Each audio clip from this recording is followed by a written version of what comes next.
If you see someone with a broken leg or arm in the shopping centre and stuff, you instantly know why they're acting that way. But with autism, since it's all in the head, you just can't tell. No one can tell from a glance why you act that way or why it's affecting you and stuff.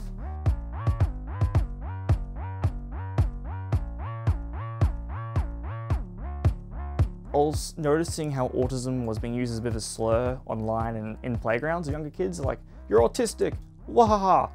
It didn't take offense to it, but it just felt wrong in a way. And on top of me starting to better understand how my autism affects me, I decided to turn to a game.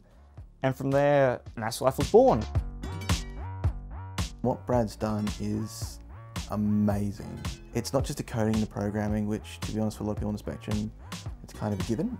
You kind of expect that sort of thing, so it's mathematical, engineering based. But the pixel art, you know, the sound, everything is really, really good.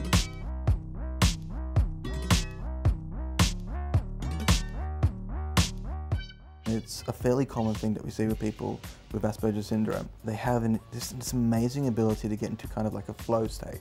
We call it kind of hyper-focusing. They just hyper-focus on a task. They may stop to eat, to go to the toilet and things like that. More often than not, they won't actually realize that they need to take care of themselves. Can be a negative since I forget about sleep or food or what the hell is food?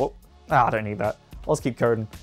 I just get so focused on wanting to develop the story and get these ideas out of my head and see them, not really physical form, but in a, you know, a way that people can see the idea.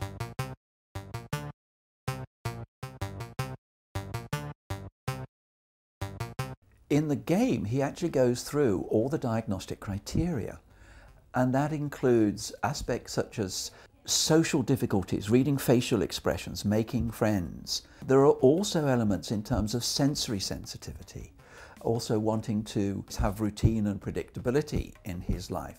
But because I was making a game about these things, which usually at times I see as negatives, I had to take note of them. So I was listening more to my autistic traits and, you know, how difficult it is having conversation with people, what I do when I have a conversation with people.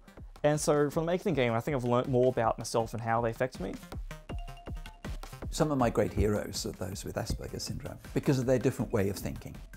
Another definition of Asperger's is someone who in life has found something more interesting than socializing.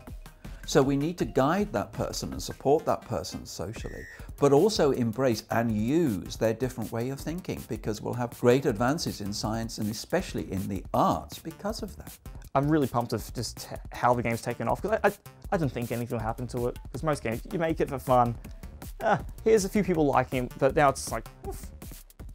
The main thing I want people to take away from the game is just having a little more understanding about what it's like to live with a disability which you can't see, how they experience the world in a unique, special way. You're so